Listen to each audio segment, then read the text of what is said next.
Aujourd'hui, nous allons parler d'un sujet assez sérieux, le sujet des inégalités sociales et des sans-abri en Angleterre, plus particulièrement à Londres et plus particulièrement maintenant et après le Brexit. Pour ça, on va utiliser une seule rue de Londres, la rue Good Street, une rue qui peut être assez touristique, qui finit à Tottenham Court Road, une des stations les plus touristiques de Londres où les touristes arrivent pour aller faire du shopping à la fameuse rue Oxford Street. Donc on va regarder ça, on va marcher là-bas et on va voir la différence entre la journée et la nuit et à quel point Londres peut être plein d'inégalités. Donc les inégalités et les sans-abri, c'est vraiment un problème énorme en Angleterre, surtout à Londres, une des villes les plus riches du monde, là où il y a le plus de milliardaires dans une seule ville. C'est quand même Londres, il y a des Ferrari et des Lamborghini partout, même dans des quartiers qui n'ont pas l'air super. Et au final, il y a aussi énormément de sans-abri et c'est un problème qui continue à grandir en fait depuis quelques années, depuis à peu près 10 ou à 15 ans, depuis 2010, on voit vraiment beaucoup de sans-abri, surtout la nuit et surtout si on connaît les endroits où ils dorment et les endroits où il y a de la nourriture qui est donnée gratuitement aux sans-abri. C'est vraiment impressionnant et très triste de voir ce nombre de personnes à Londres qui sont dans un état que personne souhaiterait pour personne. Les sans-abri en Angleterre, voilà, c'est vraiment dur leur vie, ça se voit. Des fois, ils ont pas de chaussures, ils ont des problèmes de santé. Ça se voit vraiment qu'ils n'ont aucun support et qu'ils sont laissés à eux-mêmes. Et on va parler de quelques chiffres justement. Donc, en Angleterre, 253 000 sans-abri ou personnes en situation instable, c'est-à-dire qu'ils sont placés dans des HLM ou ils sont placés dans des endroits par la mairie. Mais c'est temporaire, donc c'est un endroit où ils peuvent vivre temporairement. Des fois, c'est même des shelters, donc ça peut être des endroits spéciaux pour les sans-abri, à savoir que les sans-abri ne veulent pas aller là-bas parce que c'est dangereux. J'ai déjà parlé à plusieurs d'entre eux. Ils se font racketter par des autres sans-abri, des fois il y a des menaces de mort, des fois il y a des meurtres, donc ils veulent pas, ils préfèrent dormir dehors. De ces 253 000 personnes qui sont soit sans-abri ou alors qui n'ont pas une vraie maison au final, 68% d'entre eux sont à Londres, donc la grande majorité d'entre eux sont à Londres, mais il y a aussi beaucoup de personnes comme ça dans cette situation à Manchester et dans les autres villes malheureusement. Mais ça veut dire qu'à Londres, une personne sur 52 est dans cette situation. Elle est soit sans abri, soit elle n'a pas d'endroit à elle, soit voilà, elle a le support peut-être d'amis, peut-être de la mairie, mais elle n'a pas vraiment un endroit pour dormir à elle tout le temps. Elle est en situation irrégulière et en situation qu'ils appellent temporaire ici. Dans une nuit typique, on trouve 4266 SDF dans la rue à Londres, en Angleterre en général. Encore une fois, la majeure partie d'entre eux seront à Londres et depuis 2010, on a vu 141% de plus, une augmentation dans les SDF en Angleterre. Donc, c'est important aussi de mentionner que dans cette vidéo, on voit la différence entre la journée et la nuit à Londres, dans cette fameuse rue de Good Street. Mais 62% des SDF sont des SDF, ce qu'ils appellent cachés. Donc c'est pas des SDF qui vont dormir dehors dans la rue, c'est des SDF que vous n'allez pas voir, ils vont dormir avec des amis, ils vont dormir peut-être dans un endroit, ils vont rentrer dans une maison qui est inhabitée, ou alors ils vont dormir sur un canapé quelque part. Donc c'est vraiment important de se dire que oui, on voit les sans-abri, mais le problème est bien plus grand au final en Angleterre. La pandémie, un article de la BBC nous dit que depuis la pandémie à Londres, le problème des sans-abri, les sans-abri ont augmenté de 23%. Donc c'est vraiment énorme. Au début de la pandémie, ils parlaient même du problème de le Covid avec les sans-abri qui n'avaient aucun moyen de se protéger du Covid. Déjà, ils étaient en situation sanitaire et une hygiène qui n'était pas là. Et en plus, ils n'avaient pas vraiment de ressources, c'est-à-dire pas de hand gel, etc. Et comme vous pouvez vous imaginer, c'était pas forcément leur premier souci. Il faut trouver un endroit où ils se font pas attaquer, il faut trouver un endroit où ils peuvent manger, etc. etc. Donc ça vous donne une petite idée de la situation aujourd'hui. Londres, c'est pas un Eldorado. Et si vous comptez venir ici, il faut savoir où est-ce que vous venez et il faut savoir la situation un peu socio-économique du pays. Donc les sources pour ces chiffres, ils viennent du site evolvehousing.org.uk Et il faut savoir que pourquoi est-ce qu'il y a cette situation? Il y a beaucoup d'avis. Évidemment, c'est une question politique aussi.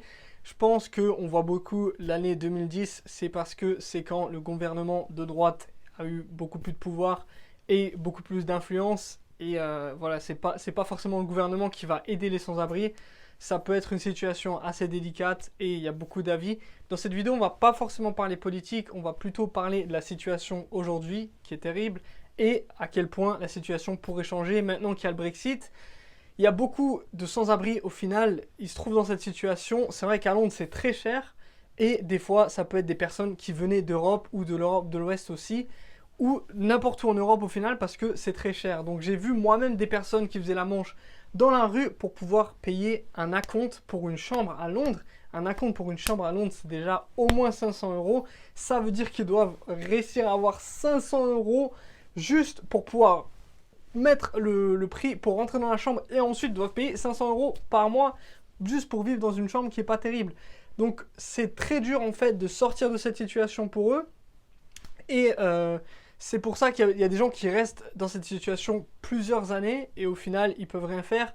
Le coût de la vie est très cher et ils se trouvent dans ce trou où pour en sortir c'est vraiment très difficile. C'est pas simplement avec quelques économies ou avec un peu d'argent qu'on se fait à la manche qu'on peut réussir à sortir d'une situation de SDF à Londres.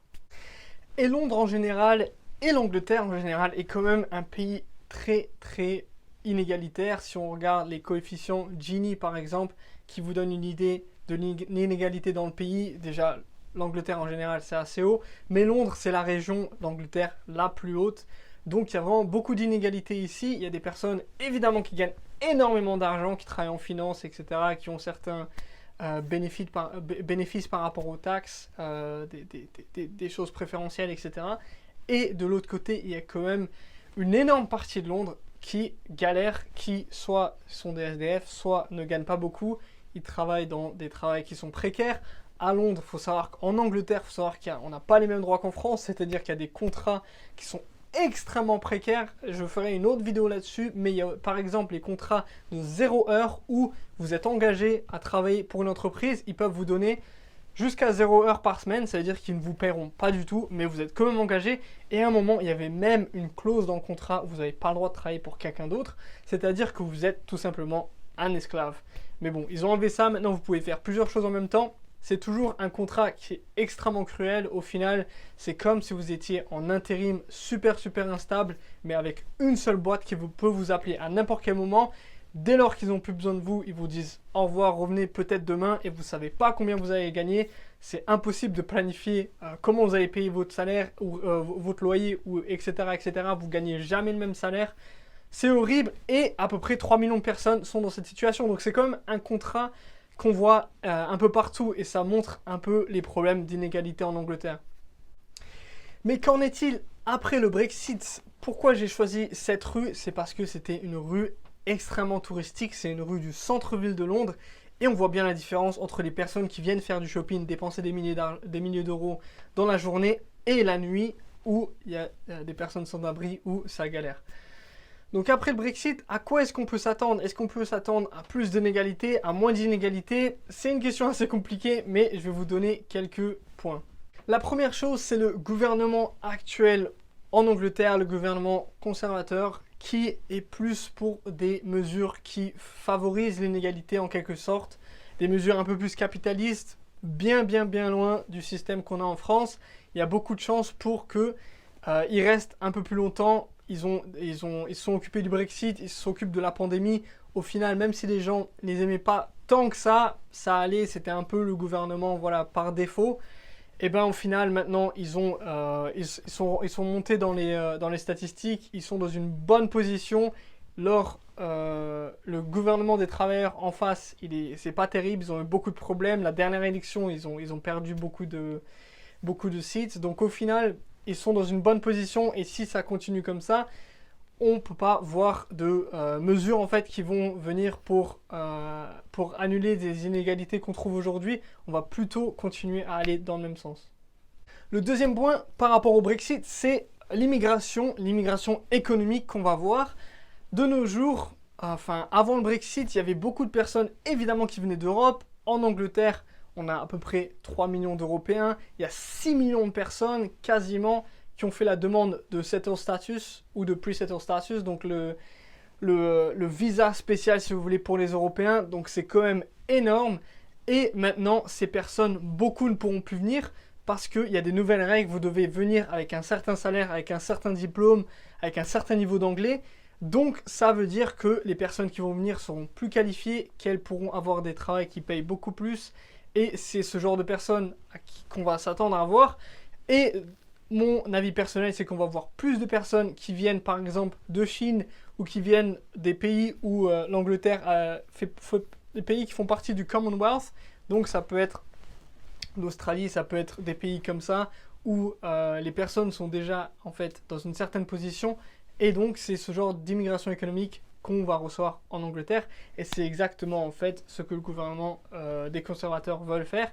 Ça veut dire que ça peut encore créer plus d'inégalités. Au final, ce sera un pays où soit you make it or you die, ce genre de choses où soit tu réussis et tu fais partie de la classe super puissante économique de Londres qui fait partie voilà, le centre-ville du monde un peu comme si vous étiez à New York, ou alors vous faites partie d'une classe qui ne bénéficie pas du tout de toute cette croissance, qui n'arrive pas en fait, qui voit les personnes marcher comme on voit dans la rue, ces personnes marcher qui vont au bureau, mais au final vous êtes assis sur le trottoir, vous ne pouvez pas bénéficier des mêmes opportunités et de toute cette valeur qui est créée.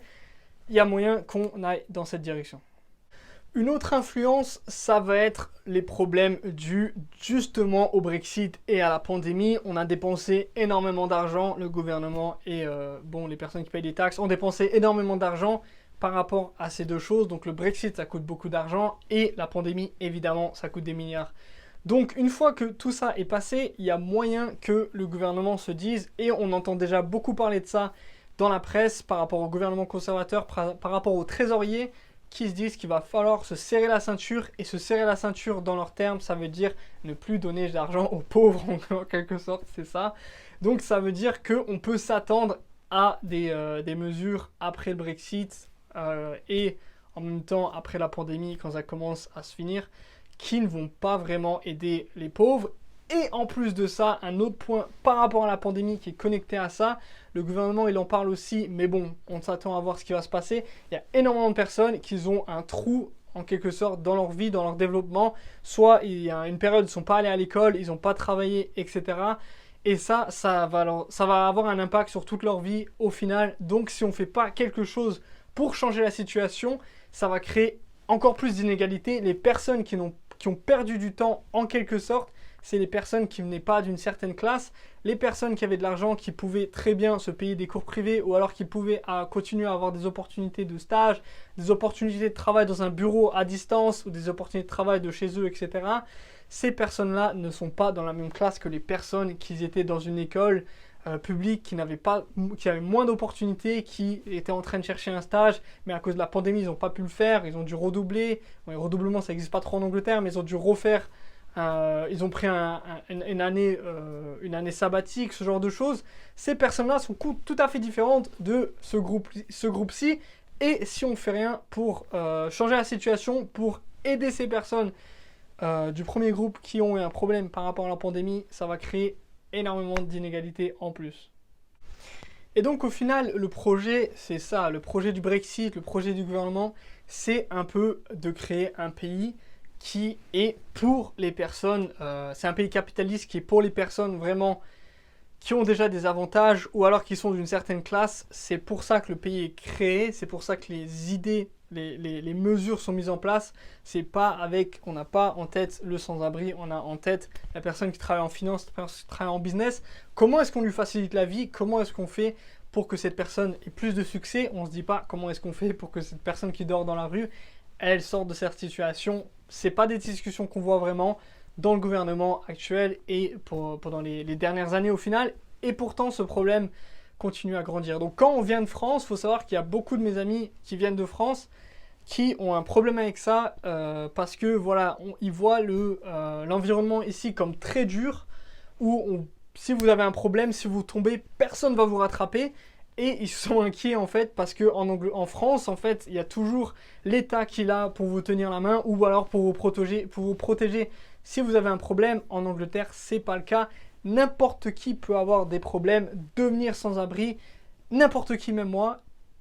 Personne n'est à l'abri au final et voilà, c'est vraiment une situation que certaines personnes n'arrivent pas, si vous voulez, moralement à accepter et aussi psychologiquement parce qu'ils se sentent un peu inquiets, ils ont de l'anxiété parce qu'ils se disent que ça pourrait être moi.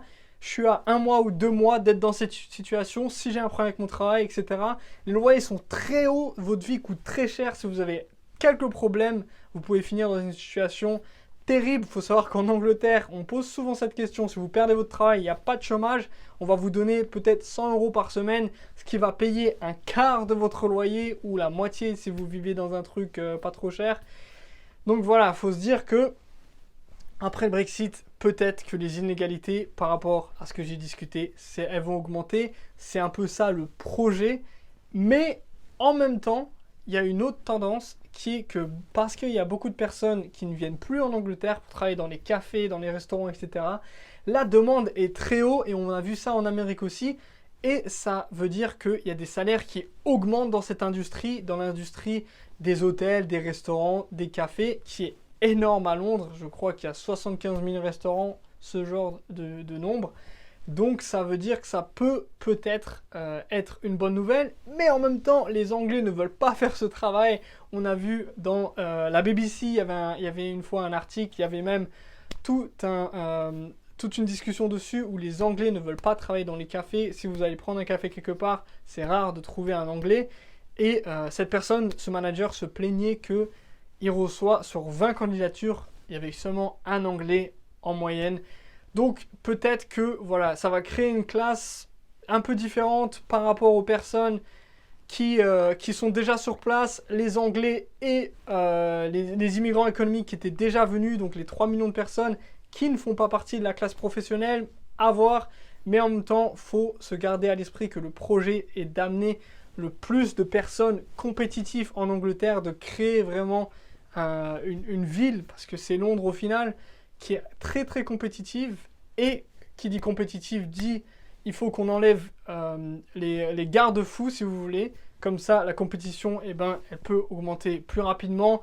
Il y a plus d'innovation, ce genre de choses. Et ça veut dire qu'au final, il y a plus de risques pour la société en général. Parce que si on enlève ces choses, il y a des personnes évidemment qui n'en bénéficient plus. Et ça veut dire que ces personnes-là souffrent de la situation. C'est un sacrifice que l'Angleterre est 100% prêt à faire. On l'a vu ça pendant les dernières années. C'est pas tout le monde. Évidemment, il y a plusieurs parties, il y a plusieurs personnes impliquées. Mais pour finir cette vidéo, si vous comptez venir en Angleterre après le Brexit, c'est une situation, c'est une vie inégalitaire.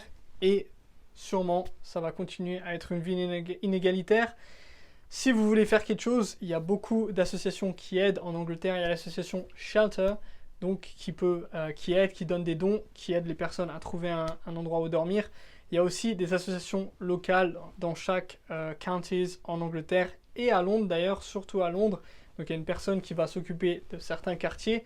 Shelter en général, c'est une association qui est énorme, qui fait toute l'Angleterre. Si vous êtes intéressé, allez sur leur site, vous pouvez faire des dons, vous pouvez faire des dons réguliers ou vous pouvez faire des dons par mois. Donc voilà, c'est tout pour cette vidéo, un sujet un peu plus sérieux. Dites-moi ce que vous en pensez, c'est la première fois que je prends ma caméra ou mon téléphone et que je vais dans le centre-ville, que je filme en dehors de cette pièce.